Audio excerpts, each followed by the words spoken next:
6 mois après l'accident de la route provoqué par Pierre Palmade, alors sous l'emprise de stupéfiants, en Seine-et-Marne, Le Parisien retrace la soirée du comédien, ce dimanche 13 août. Nos confrères ont ainsi dévoilé le programme festif de l'artiste de 55 ans, couplé à la consommation de diverses drogues dures, qui était alors accompagné de 3 amis, jusqu'à ce terrible moment où un père de famille, son jeune enfant et sa belle-fille enceinte ont croisé sa route, alors qu'il roulait sur une départementale. Rapidement, le drame a été ébruité dans la presse, puis sur les réseaux sociaux, et plusieurs proches de Pierre Palmade, inquiets, ont tenté de le joindre.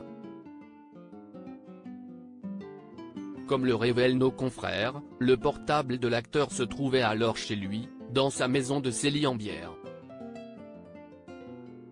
Les 2 passagers qu'il transportait dans son véhicule, le 3e ami avait déjà quitté la fête, ont en effet pris la fuite après l'accident pour marcher jusqu'à chez lui, où se trouvaient encore leurs affaires, et quitter le département pour rentrer à Paris.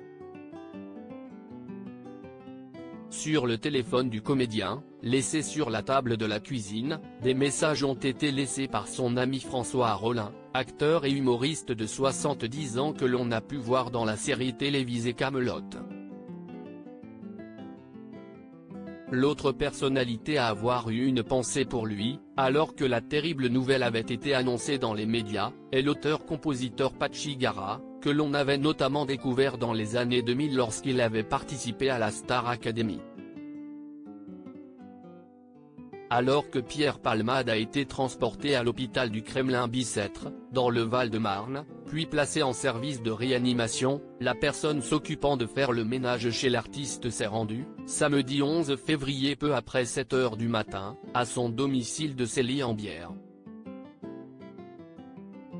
Supérieur à Pierre Palmade, Muriel Robin, Michel Larocque, Véronique Sanson. Les femmes de sa vie. Une femme de ménage habituée à nettoyer après les soirées de l'artiste comme à son habitude, cette femme de confiance a fait son travail, du moins en partie, alors que tout était ouvert et que les lumières étaient toujours allumées depuis la veille. Il y avait une ambiance particulière dans la maison, a-t-elle confié aux policiers, en expliquant s'être contentée de rassembler des affaires dans la chambre des invités. Il faut dire qu'en arrivant, elle a constaté des traces de sang sur le sol liées aux multiples injections de drogue, dans la salle à manger, dans les chambres, et même sur le carrelage de la salle de bain. Une scène d'horreur qui n'était malheureusement pas anodine puisqu'elle a assuré aux enquêteurs avoir trouvé, par le passé, bien plus de taches de sang au domicile.